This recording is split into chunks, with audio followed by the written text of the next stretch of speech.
The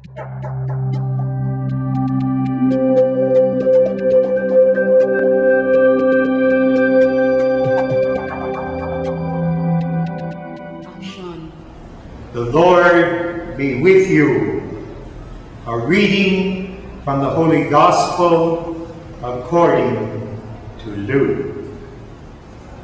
As he drew near to Jerusalem, Jesus saw the city and wept over it, saying, "If this day you only knew what makes for peace, but now it is hidden from your eyes.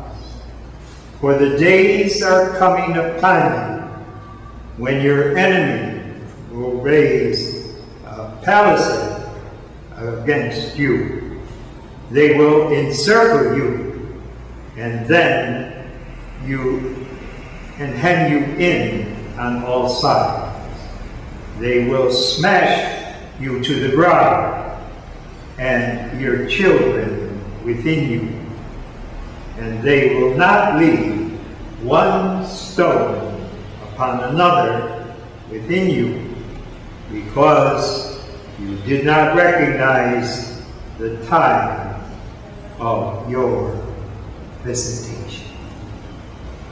This is the good news of our salvation.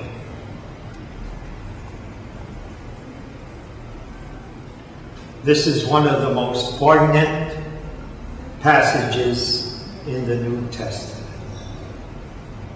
In our imaginations, we can see Jesus approaching the capital city of the Jewish nation, the chosen people.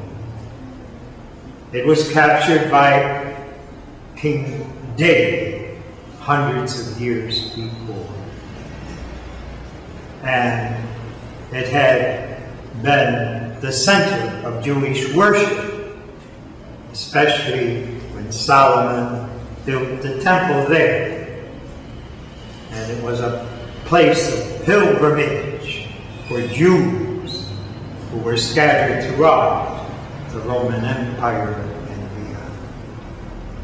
And during the early life of Jesus, King Herod the Great had embellished it with great beauty and architecture and in decorations.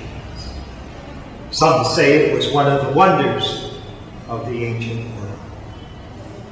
But historically, that temple, center of religious sacrifice and prayer of the Jewish people, will be destroyed in the year 70. And the rest of the city will be plundered, pillaged by the Roman legion, because the Jewish people were revolting against the Romans, and they were no match for the army of the Roman Empire. They were professionals, and the Jews were amateurs. And the historian Josephus said, the Romans crucified so many citizens of Jerusalem that there was not enough wood left in that part of Palestine for crosses. This is what Jesus is foretelling as he wept for his people. Because, as you and I in our faith admit, Jesus is 100% divine, but he's also 100% human. He had a family, he had a mother, he had a foster father, he had friends, both women and men. He enjoyed the good things of this world, and he was happy to be a Jew. And he knew the fate that would happen, because they were expecting another type of Messiah, and they were blocked by their ignorance and their confusion to accept him as the Messiah and their Savior. And he will save them in spite of them through the cross. He would experience what the people, the citizens of Jerusalem, would experience in the year 70, but he would experience it around the year 33. In the beginning of our video, we have a beautiful picture of the face of Jesus as he hung on the cross, because he was suffering because people would not accept him on his terms. They wanted to accept him on their terms, and that simply was not possible. And so we find in our own lives today what Jesus is telling us in today's gospel. We will lose and suffer because we did not accept or recognize the time of our visitation.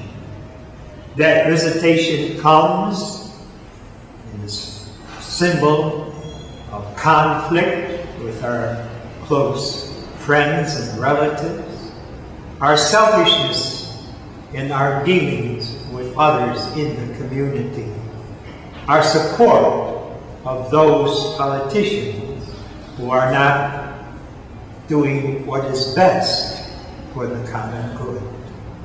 Throughout our lives, Jesus is telling us, visiting us, and telling us how to be free and reconciled and converted.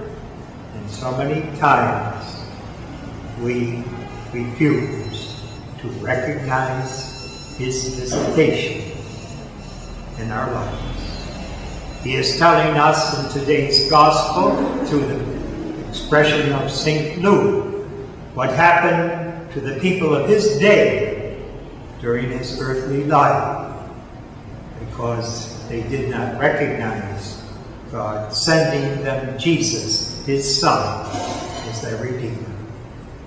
And therefore, as we contemplate and meditate on this passage from the Gospel of St. Luke, we must apply it to ourselves.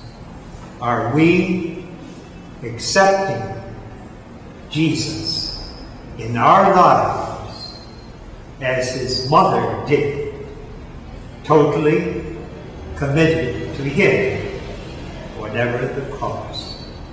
Or are we like those others, Judas, Peter, who denied him, the other disciples who abandoned him, the Roman soldiers who tortured him to death, and the Jewish leaders who plotted against him and ridiculed him as he hung upon the cross, not recognizing that Jesus is God in human terms.